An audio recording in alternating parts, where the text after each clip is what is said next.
Foliba jabarani filɛbaw Mali kɔnɔ ani Mali kɔ kan an ka folibaw ye ko kura ka yira la ka fɔ ni ye aw ka kunnafoni gafe waati selen kunnafoni gafe min bɛ sigi aw ye ka daminɛ tɛnɛn ka taa bila a ka jumadon na ni fasirikɛbaw ni olu ye min fasiri gafew kɔnɔ nanzarakan na ne ni n balimakɛ Amadu Tolo an na ɲɔgɔn sɔrɔ yan walasa ka bakurubaya k'o di aw ma min ye todunkan na an b'a fɔ bamanankan walasa faamuyali ka se ka sɔrɔ o la waati kɔnɔ waati min sumana ka di anw ma ɲɛmaaw fɛ an y'o de fɔ an bɛ fasiriw ta bakurubaya la walasa ka se ka o fasiriw fɔ a ye nka ni maa min bɛ fɛ ka tɔ faamu i na taa gafew san walasa k'o kalan a tɔw i n'a fɔ walasa i ka se ka faamuyaliba sɔrɔ a k'o kunna donc o siratigɛ kɔnɔ n y'a fɔ a ye cogo min bi sɔgɔmada in na ne ni n balimakɛ Tolo an na ɲɔgɔn sɔrɔ yan sabula a ye tile filani kɛ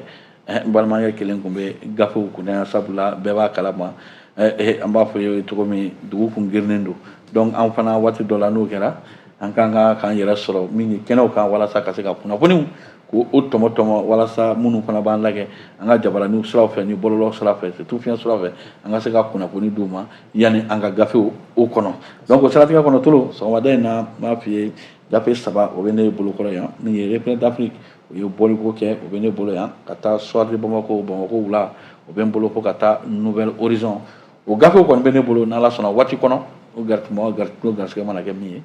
an n'an da don o la. Musa y'a fɔ an bɛ foli kura-kuraya an filɛbaw n'an lamɛnbaa bɛɛ lajɛlen sa an sigikun tɛ dɔwɛrɛ yan kunnafoni gafew n'i y'a fɔ cogoya min na n'u bɔra ka ban ka se k'an da don o la todunkan na ka fɛsɛfɛsɛ ni o gafe 3 b'e bolo sa an b'a fɔ gafe 3 bɛ ne yɛrɛ fana bolo yan nɔ sɔgɔmada in na sa min ye les échos welewele ye n bolo bɛ s'a ma bi min ye l'essor faso ka gafeba n tɛgɛ bɛ s'a ma ka n'a kuncɛ ni indépendant ye ni gafe 3 o bɛ ne yɛrɛ bolo bi wagati cogoya kɔnɔna la sa n'an sera ka min fɔ a bɛ kɛ o ye an b'a fɔ tuguni an filɛbaw n'an lamɛnbaa bɛɛ lajɛlen sa ko u bisimila u ka télé mandi kan fɛ u bisimila u ka radio mandi la.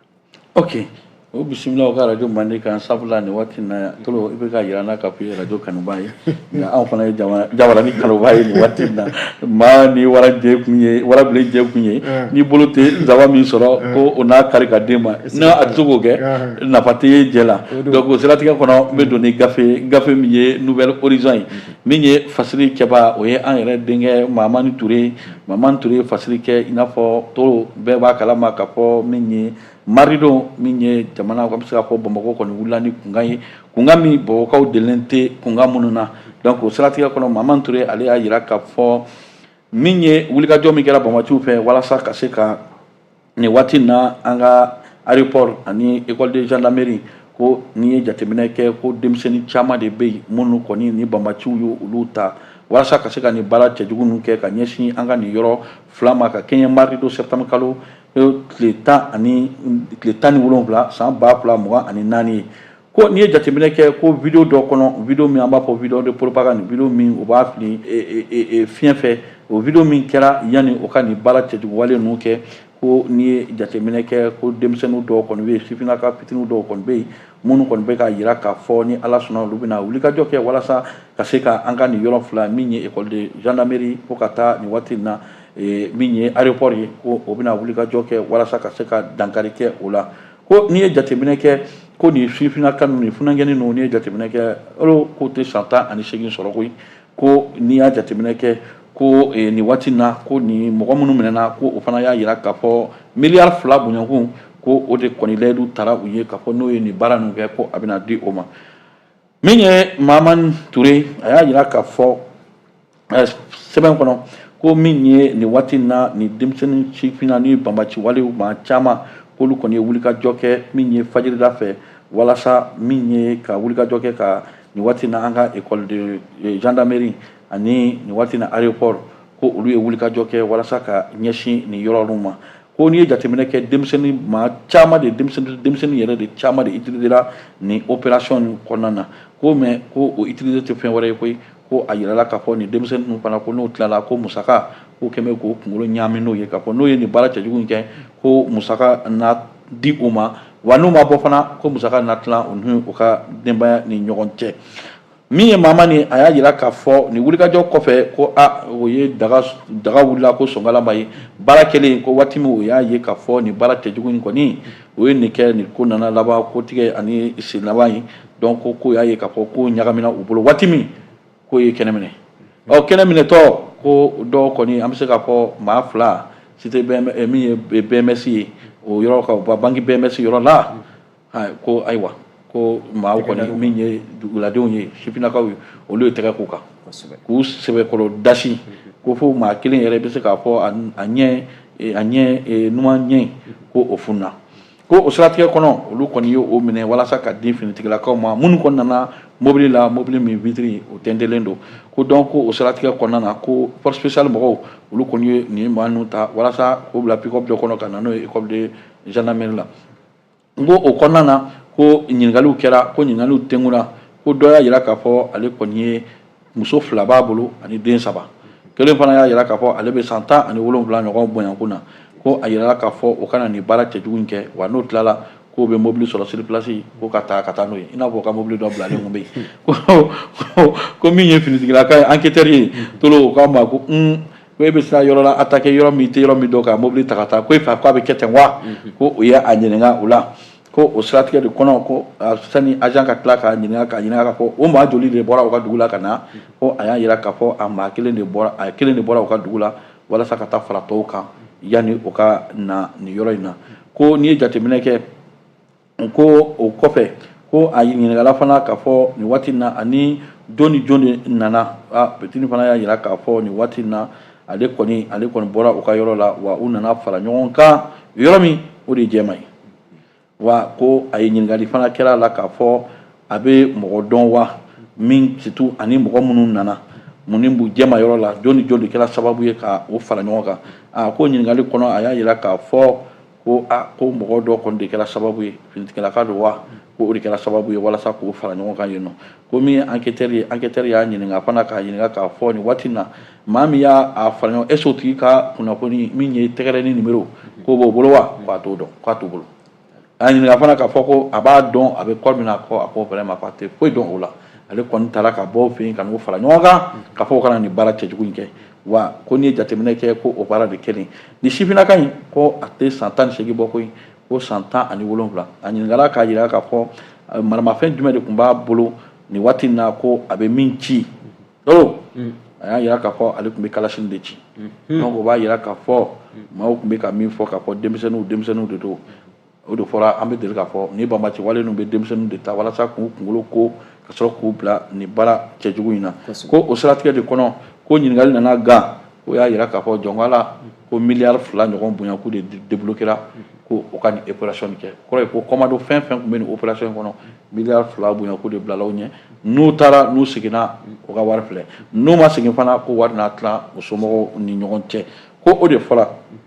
n'i ye jateminɛ kɛ min ye fasiri kɛbaa ye a y'a jira k'a fɔ nin ko in bɛɛ n'i ye jateminɛ kɛ ko nin denmisɛnnin ninnu fana ko yanni o ka na ko o tun ye jaa dɔ bɔ koyi jaa min o y'a kɛ walasa ka se ka kangada kɛ ka weleweleda kɛ ka fɔ n'Ala sɔnna waati nataw la olu n'a wulikajɔw kɛ walasa ka se ka an ka nin yɔrɔ 2 ninnu sɛgɛrɛ surtout ko ni nin sifinnaka ninnu ye fasiri kɛbaa ka kuma na ko hali i bɛ se k'a fɔ nin denmisɛnnin ninnu min yɛrɛ bɛ kuma na a tɛ se ka hali k'a ɲɛ kɔrɔta ka caméra lagɛ ka kuma wa ninnu de ye wulikajɔ kɛ nin waati la walasa kana se ka an ka installation wa min ye aéroport ani école de gendarmerie ka na wulikajɔ kɛ walasa ka se ka dankari kɛ maaw la nin yɔrɔ in na ni tun ye fasiri ye min an y'a bɔ nouvelle horizon kɔnɔ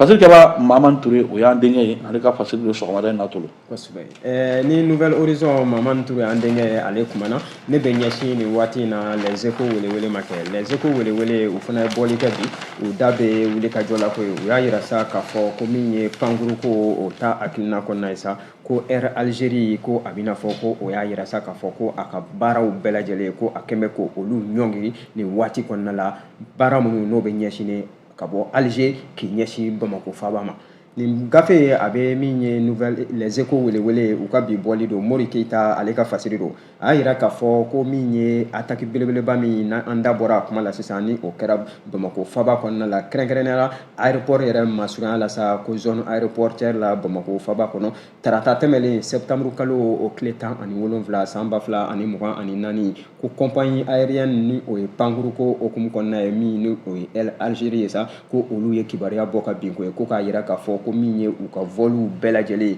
ko u kɛmɛ ka olu ɲɔngiri fɔlɔ vol minnu ni olu bɛ bɔ Mali kɔnɔna la ka bɔ Algérie k'i ɲɛsin Mali ma. Gafe y'a yira sa Mori Keita ka fasiri don a y'a yira k'a fɔ ko heure damadama tɛmɛlen kɔfɛ ka bɔ yen nɔ attaque ko okumu kɔnɔna la ko ministre min ni ale bɛ taga ni ka segin kow bɛɛ lajɛlen kunna Mali la sa ko o ye kibaruya bɔ ka bin k'a yira k'a fɔ ko min ye Mali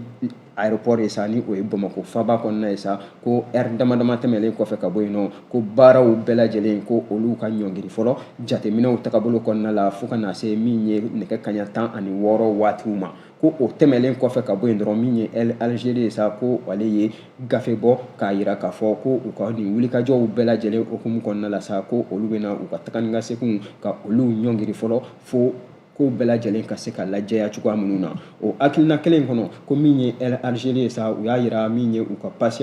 clients bɛɛ lajɛlen na sa k'a fɔ ko yafadeli bɔrɔfa ko u b'o kɛ k'a sababuya kɛ ni volu bɔra ma Musa tagali ka segin okumu kɔnɔna la sa wulikajɔ caman bɛ yen fɛn caman bɛ yen minnu ni o bɛ bisibasa ko o baaraw de okumu kɔnɔna la ko y'a yira k'a fɔ ko lakanabaliya okumu de kɔnɔna don nin baara minnu ni o bɛ ka sabati jamana ɲɛmaaw fɛ an bɛ don min na i ko bi fo ka na se ko gɛlɛya min ni Mali bɛ o kɔnɔna la nin wagati okumu kɔnɔ sa a tɛ ɲɛ cogo si la fo Algérie maaw u ka kibaruya in ka bɔ ka bin kibaruya min ni u y'a sinsin ka ɲɛsin min ye u ka clients bɛɛ lajɛlen ma ka ɲɛsin min ye u ka pankuruw bɛɛ lajɛlen ma pankuru fɛn fɛn ni o bɛ bɔ Algérie k'i ɲɛsin Bamako ma ani min bɛ bɔ Mali la k'i ɲɛsin Bamako ma k'i ɲɛsin Alger ma ko u ye a bɛɛ lajɛlen ɲɔngiri fasiri min ye Mori Keita ale ka fasiri don a bɛ min ye Les Échos welewele kɔnɔ u ka bi bɔli Les Échos welewele Mori Keita an ka foli b'a ye nin waati in na an bɛ don Nouvelle Horizon kɔnɔ hali bi tolo min ye Hawa Shaibu Traoré ale fana ye gafe kɛ gafe min an bɛ se k'a fɔ hali bi an bɛ to falajɛ hukumu kɔnɔna na nka ale ta ye min ye a y'a yira k'a fɔ nin wulikajɔ min kɛra ka min ye école de gendarmerie ani zone aéroportuaire Bamako ko waati sera waati min vraiment responsabilités ka situer à tous les niveaux c'est à dire ka jateminɛ kɛ ka lajɛ don de bɛ k'i ka baara kɛ don de ye a ka ko négliger pour que nin ko in ka se ka se bi walasa a ɲɔgɔnna kana kɛ bilen Awa Shaibu a y'a yira k'a fɔ min ye Bamako faba min ye an b'a fɔ la ville de Trois Caïmans ko olu kɔni wulila min ye mardi don septembre kalo tile 14 san 2024 ko olu kɔni kunna ni double attaque terroriste minnu kɔni bi an bɛ se k'a fɔ u y'o ɲɛsin min ye école nationale de la gendarmerie min bɛ falajɛ ani zone aéroportuaire min an bɛ se k'a fɔ ko nin ko in dugusajɛ kɔni na min ye nin double attaque in ye ko mun de bɛ nin waati in na ko min double attaque min kɛra an bɛ se k'a fɔ nin y'a siɲɛ fɔlɔ ye ni attaque basigiw ka kɛ transition min ye cɛmancɛ fanga ka mara kɔnɔna na ko min ye jamanadenw ye olu kɔni hakili wasiwasinen don wa o dabali bannen don walasa ka kɛɲɛ ni attaque in yɛrɛ a ampleur ni ye jateminɛ ani a kɛra yɔrɔ minnu yɛrɛ la vraiment ko maaw bɛ k'u yɛrɛ ɲininka nin bɛ se ka kɛ cogo di waati la waati min ni tile filanin na bɛɛ b'a dɔn nin waati min alerte ka bon kosɛbɛ et surtout a nana kɛ yɔrɔ min na surtout nin ko in bɛ se ka planifier cogo min ka tɛmɛ maakɔrɔ minnu yɛrɛ ka compétent minnu service compétent ɲɛkɔrɔ ka sɔrɔ nin ko ninnu ni maa jugu ninnu ni maa ŋaniya jugu ninnu o ka se ka nin ko in kɛ fo ka ɲɛ o bolo nin waati in na ko a bɛ ɲininkali caman kun bɔ donc Awa Shaibu Traoré ale y'a jira k'a fɔ min ye heure 24 kɔfɛ attaque min kɛra min revendiquera nin waati in na ko groupe de soutien à l'islam et aux musulmans GSIM ani JIM de Iyad Agali ko n'i ye jateminɛ kɛ olu kɔni ye nin double attaque ni revendiquer an bɛ se k'a fɔ min kɔni bɛ se ka kɛ sababu ye k'o ye nin double attaque min an bɛ se k'a fɔ min kɛra sababu ye ka an ka installation ninnu kɔni viser nin waati in na Mali kɔnɔ min kɛra sababu ye o fana bi na min kɛra sababu ye ka bilan humain ani matériel min ye adamadenw ani bolominɛw ko o tiɲɛ kosɛbɛ ko o kɛra min y'a jateminɛ kɛ communiqué min kalanna an bɛ se k'a fɔ télévision nationale la chef d'état-major des armées fɛ attaque don yɛrɛ wula fɛ a y'a yira k'a fɔ nin attaque min kɛra terroriste fɛ ka ɲɛsin an ka zone aéroportuaire ani école de gendarmerie ma min ye mardi don septembre kalo tile 14 san 2024 ko ka daminɛ 5h30 waati ko n'i ye jateminɛ kɛ ko chef d'état-major ka fɔ la ko nin maa ŋaniya jugu ninnu tun y'a ɲɛɲini walasa u se k'o infiltrer min ye nin waati n'an ka zone aéroportuaire la ani école nationale de gendarmerie falajɛ la walasa ka se ka ko kɛ min kɛ kojuguba ye min ye ka se ka o ye nin wulikajɔ min kɛ surtout min kɛra sababu ye bi na min ye ka maa caman fana bɔnɛ o nin na min ye élèves fan fɛ min ye degede denmisɛnnin minnu bɛ ka kalan kɛ nin waati in na ani min ye an ka finitigilaka dɔw fana nin waati in na minnu fana banana n'i ye jateminɛ kɛ ko nin ko ninnu ani ni an bɛ se k'a fɔ installation minnu bɛ ekɔliso la denmisɛnninw bɛ kalan kɛ ni o fɛn minnu minɛn minnu ye ko an bɛ se k'a fɔ nin bɛɛ kɔni Sɛnɛ Amérique kɔnɔna na an bɛ se k'a fɔ o bɛɛ tiɲɛni donna o kun ani jateminɛ fana kɛ fana ko o y'o essayer k'o infiltrer nord est de zone aéroportuaire fana na ko nka chef d'état-major ka fɔ la ko nin kunkan fɔlɔ bɔlen ko min ye an ka finitigilakaw ye o ma ko bila dagirinda la koyi ko o ye wulikajɔ kɛ teliya la walasa ka se ka nin ko in kunbɛn cogo min ko o siratigɛ kɔnɔ nin wulikajɔ min kɛra an ka finitigilakaw fɛ o kɛra sababu ye nin bi na walasa ka se ka dankari kɛ ko in a kana juguya ka se i n'a fɔ ŋaniya min b'o kɔnɔ ko ka kɛ ko surtout n'i ye jateminɛ kɛ ko min ye an ka force spéciale ye olu kɔni y'u senfa kosɛbɛ sabula n'i ko force spéciale Amadu Toro nin y'u ka baara ye banbaci wale kɔni o ye combat de couloir de o ni bɛ ka moto orange ni ka sira o tɛ kelen dɛ olu ta ye combat de couloir de corps à corps olu bɛ mɔgɔw jigi kelen kelen de ko donc ko olu ka wulikajɔ n'u ka teliya o kɛra sababu ye nin waati in na walasa ka se ka dankari kɛ nin banbaci in na n'i ye jateminɛ kɛ ko banbaci maa caman kɔni an bɛ se k'a fɔ une dizaine de terroristes olu kɔni an bɛ se k'a fɔ olu bɔnnaw nin na wa o ye maa caman fana minɛ min ye nin waati in na chef d'état-major a y'a jira k'a fɔ nin waati in na a bɛ faamaw fo min ye finitigilakaw fo o ka nin wulikajɔ la min kɛra sababu ye o ka se ka nin ko in minimiser heure 3 ɲɔgɔn bonyaku kɔnɔ la situation était sur contrôle donc ko o b'o fo nka min ye fasiri kɛba ye a y'a jira k'a fɔ nin bɛɛ kɔfɛ nin ko ninnu bɛɛ kelen n'i ye jateminɛ kɛ Amadu Tolo ko ɲininkali de kan ka tɔmi don de ma i ka baara kɛ ɲininkali kan ka k'o la nin ko in sera ka kɛ cogo di ka kɛ yɔrɔ la yɔrɔ min yɛrɛ an yɛrɛ kan ka bila an kunna ko lakana kan ka sabati donc ko ɲininkali kan ka kɛ parce que mɔgɔw bɛ k'u yɛrɛ ɲininka o la walasa nin waati in na kunkolo olu ka bin parce que n'i bilala fɛn kunna i kan ka kɛ de mais nin ko ninnu bɛ se ka kɛ cogo di ko hali bi ko kunkolo tɛ bin c'est ko ɲininkali kan ka kɛ ka sɛgɛsɛgɛli kɛ k'a lajɛ don de ma i ka baara kɛ walasa nin ɲɔgɔnna responsable ka citer pour que nin ɲɔgɔnna o kana kɛ tuguni bilen ni tun ye Awa Sayibu Tarawele nin y'a ka passer ka bɔ Nouvelle Horizon kɔnɔ sɔgɔmada in na n'o bɔra Nouvelle Horizon kɔnɔna la sa ko Mande bɛ lobo laban Mande ti bɔn a bɛɛ lajɛlen ti gɛlɛya wagati ye koyi waati dɔw kɔnɔ sa ko an k'a lajɛ gɛlɛya waati fana kɔnɔna la a bɛ tɛmɛ an ka yɛlɛ dɔɔni o hukumu kelen in kɔnɔna la sa ko min ye programme belebeleba dɔ ye Musa n'a a bɛ wele ko SOS village d'enfants olu ye wulikajɔ sabati wulikajɔ min a bɛ l'essor kɔnɔna la u ka bi bɔli Fatumata Nafo an denmuso ale ka fasiri don a y'a jira k'a fɔ ko min ye denmisɛn kɛrɛnkɛrɛnnen 300 n'a kunkanfɛn sa ko a bɛ n'a fɔ ko olu ye kalan sɔrɔ kalan min n'a b'u yamaruya don nataw kɔnɔna la sa ka se ka wulikajɔw sabati wulikajɔ minnu ni bololabaaraw don ko nin bɛɛ lajɛlen k'a sabatira i n'a fɔ a daba la cogoya min na sa programme SOS village d'enfants ale ka tagabolow bɛɛ lajɛlen kɔnɔna la Fatumata Nafo a ka fasiri don bi bɔli la l'essor kɔnɔ a y'a jira k'a fɔ ko min ye nouvelle phase de projet o ti dɔwɛrɛ ko ye ko projet tako kura o baaraw hukumu kɔnɔna la sa ko wulikajɔ sabatira min ye Bamakɔ faba yɛrɛ kɔnɔna la yan nɔ ka ɲɛsin min ye wulikajɔ ma wulikajɔ min ni o bɛ bayɛlɛmali o hukumu ko fɔ ka na se sira wɛrɛw ma coopération bolodiɲɔgɔnma hukumu kɔnɔna la Mali jamana ale ni kɛrɛnkɛrɛnnenya la Monaco n'o ye Faransi dugu dɔ ye sa olu ni ɲɔgɔn cɛ ko o bolodiɲɔgɔnma de hukumu kɔnɔna la village SOS d'enfants min ni o bɛ Mali kɔnɔna la sa ko olu ye kunnawolo sɔrɔ a ko kɔnɔna la koyi kunnawolo min ko ni a kɛra sababu ye sa min ye kalan belebeleba ye o ka boloda ka ɲɛsin min ye denmisɛn 300 ma kalan jumɛnw ko don min ye bayɛlɛmali siraw ka na se sanni feere siraw fo ka na se sira wɛrɛw ma ko Bamakɔ kelen tɛ dɛ a y'a jira k'a fɔ Bamakɔ Mopti Kita ka na se Sanakɔrɔba yɛrɛ ma sa ko nin wulikajɔ bɛɛ lajɛlen ko a bɛna sabati nin yɔrɔ ninnu de la kɛrɛnkɛrɛnnenya la ko min ye sefa wari min ni o bɔmɛ dɛmɛjɛkulu fɛ ka ɲɛsin nin waleya ninnu bɛɛ lajɛlen ma sa ko bɛna tali kɛ sefa wari ale $430 n'a kunkanfɛn na ka ɲɛsin Fatumata Nafo ka ɲɛfɔli ma halisa a y'a jira k'a fɔ ko nin wulikajɔ belebeleba don min ni a ɲɛsinna min ye an balakaw ma kɛrɛnkɛrɛnnenya la musomanw ko olu ka se ka ye nin waleya ninnu kɔnɔna la ko o okumu de kɔnɔna la sa ministre min ni ale bɛ bayɛlɛmali kow yɛrɛ ni tagabolow bɛɛ lajɛlen okumu kɔnɔna la sa ko ale ye wuli ka jɔ kɛ kunungo yɛrɛ koyi wuli ka jɔ min ni a y'a sabati ka ɲɛsin village SOS d'enfants ma a yɛrɛ ka ta kɛ seere a jaw yɛrɛ bɛ yan mais Fatumata Nafo ka ɲɛfɔli la sa ko u selen kɛnɛ kɔnɔ sa ko min ye maa caman ye olu nisɔndiyara wuli ka jɔ kɔnɔna la k'a sababuya kɛ k'a ma dogo maa si la i n'a fɔ an da bɔra la cogo min Bamakɔ bɛ bolo min kan an bɛ don min na i ko bi bari ka na ye k'a fɔ ko sira wɛrɛw ko olu ka latama o don kelen in kɔnɔna la sa ko wulikajɔ do wulikajɔ min ni foli belebeleba ka kan ka di village SOS d'enfants maaw ma ka na se min ye jamana ɲɛmaaw ma ka na se min ye jamakulu yɛrɛ ma jamakulu min ni o jɛra nin baara in okumu kɔnɔna la k'a sababuya kɛ ko wele bilala maaw ma ko u bɔra iko kɔnɔkulu o okumu kɔnɔ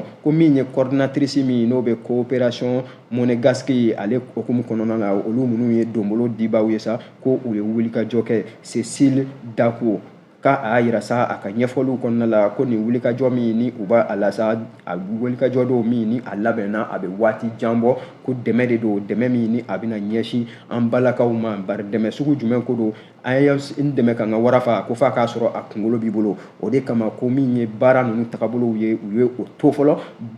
an dɔgɔmusow ni an kɔrɔmusow bolo k'u ka baarasenw lajɛ dɛmɛ cogoya minnu ni olu kan ka na ka di u ma a tɛ k'a fɔ ko musaka bɛ ta dɔrɔn k'a di u ma Fatumata Nafo ka fɔ la ko fo u ka baara de kɛ baara min ni o bɛ sinsin projet ninnu tagabolo kɔnɔna la o okumu kɔnɔ min ye dɛmɛ siraw ye sa ko o bɛ na jamana ɲɛmaaw y'a yira ɲɛfɔli kɔnɔna la Fatumata Nafo ka ɲɛfɔli la ko jamana bɛ kɛ jukɔrɔma dondo belebeleba ye ka ɲɛsin nin ma kofɔlen ninnu ma ka kɛ surveillant ye u ka tagabolow bɛɛ lajɛlen kɔnɔna la yaasa musaka minnu ni a bɛ bɔ la sa a ka don a don sira fɛ o tɛmɛlen kɔfɛ ka bɔ yen nɔ ko min ye maa dɔ ye sa ko o ye kuma ta programme yɛrɛ ale tako filanan min ni o baaraw kalifan bɛ ko ni o ye mun tagabaga ye ko ye ale la ko a y'a yira sa k'a fɔ ko min ye seconde phase in bɔlɛfaraw bɛɛ lajɛlen sa ko min ye sugandili min ni u y'a kɛ ni sifinnaka kɛrɛnkɛrɛnnenya la sa an dɔgɔmusow minnu ni u ye olu tɔmɔ 300 n'a kun kan fɛ ko a ma tɔmɔ kunfɛ a tɔmɔna sira dɔw fɛ sira minnu kɔnɔna la sa n'u danba la k'a fɔ ko janfa si tɛna bɔ a sira la jigitigɛ tɛna bɔ a sira la k'a sababuya kɛ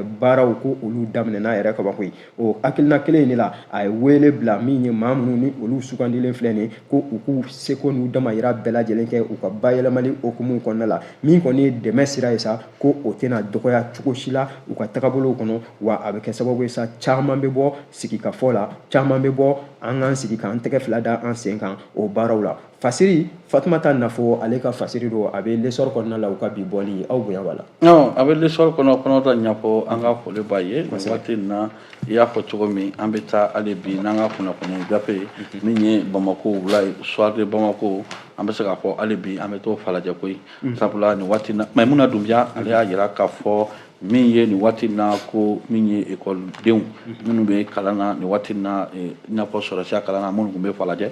ko il y a à peu près une cinquantaine de maa 50 ɲɔgɔnna bonyaku ye ko olu kɔni ka janaja o n'a kɛ bi école de gendarmerie chef d'escadron Bala Kone falajɛ ko n'i ye jateminɛ kɛ ko hommage kɔni bɛna na rendu ni denmisɛnninw ye minnu kɔni binna nin wulikajɔ minnu kɛra banbaciw fɛ nin waati n'a ka ɲɛsin école de gendarmerie ma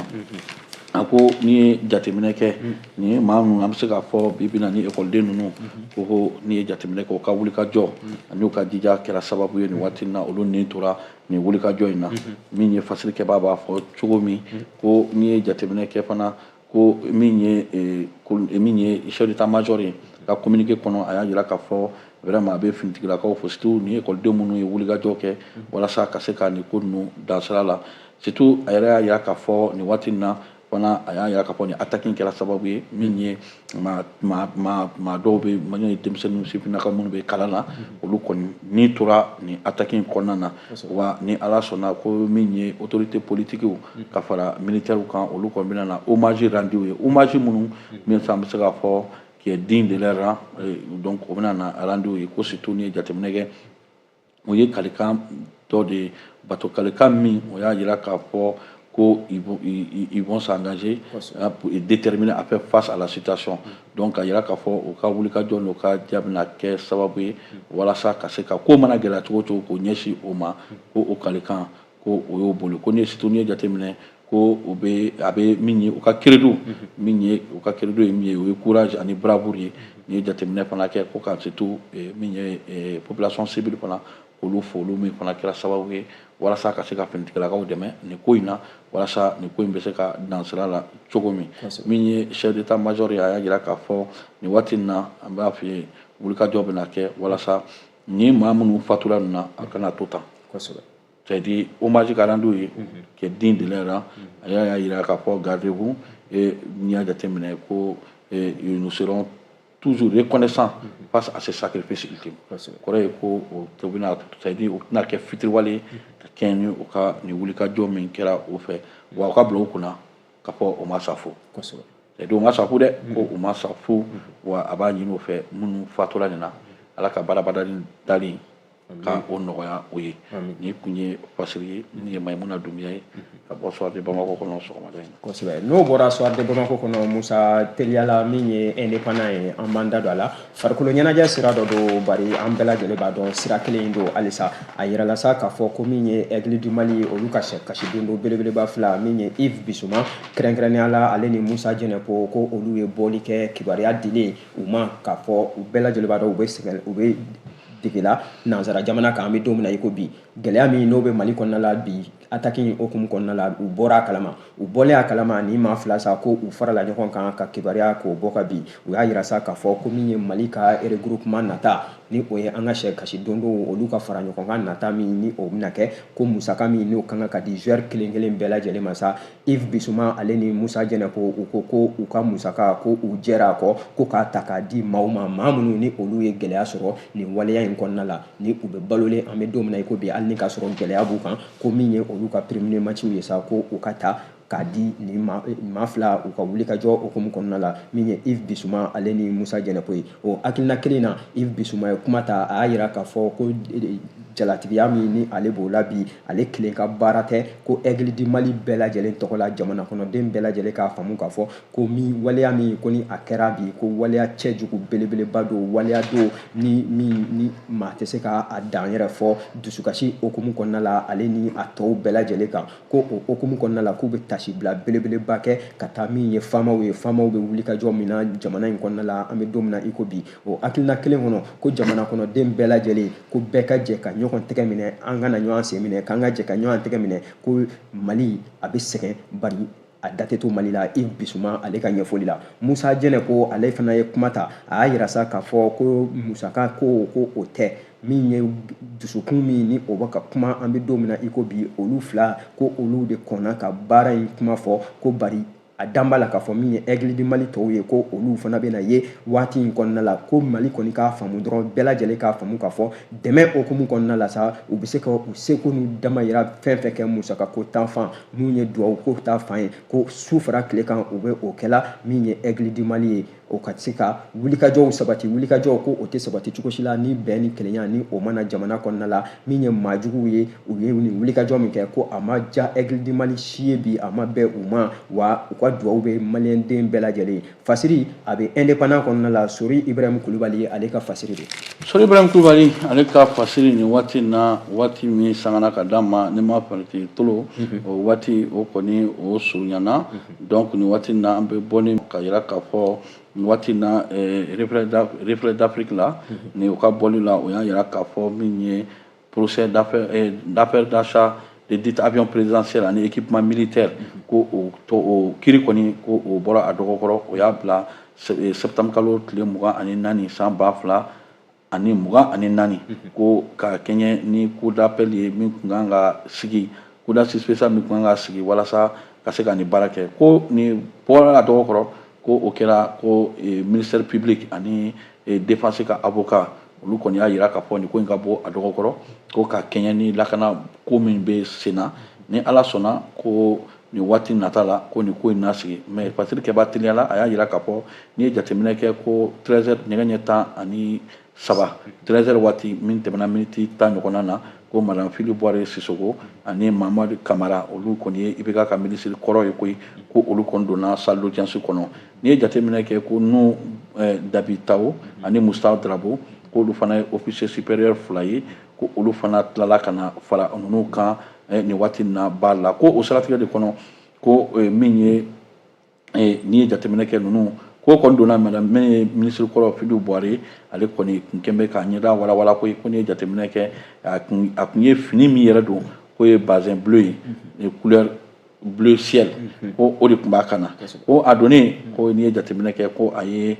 poignée de main échanger ani a parents ye yani o ka wele bar la nin waati in na ko procès yɛrɛ kɔni an bɛ se k'a fɔ a daminɛna 4 accusés ninnu bɛɛ welela bar la ka bɛn 13h40 ma parquet fɛ ka jira k'a fɔ ko nin waati in na ko waati ko bɛna bɔ a dɔgɔkɔrɔ bon n'Ala sɔnna don nataw la comme i ɲɛ b'a la cɛgana ka ko man di wala ko cɛgana tɛ dumuni duman dun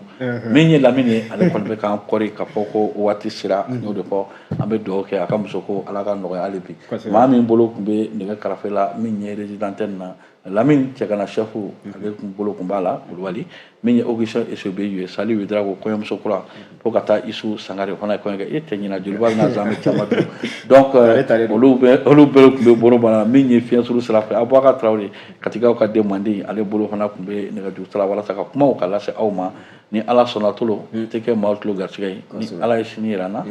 an mana min sɔrɔ an na da maaw tulo kan yan'o cɛ n b'a fɔ Ala ka tile hɛrɛ di an bɛɛ ma Ala k'an bɛɛ kisi gɛrɛgɛrɛ ma an ɲuman bɔra so an ɲuman ka don so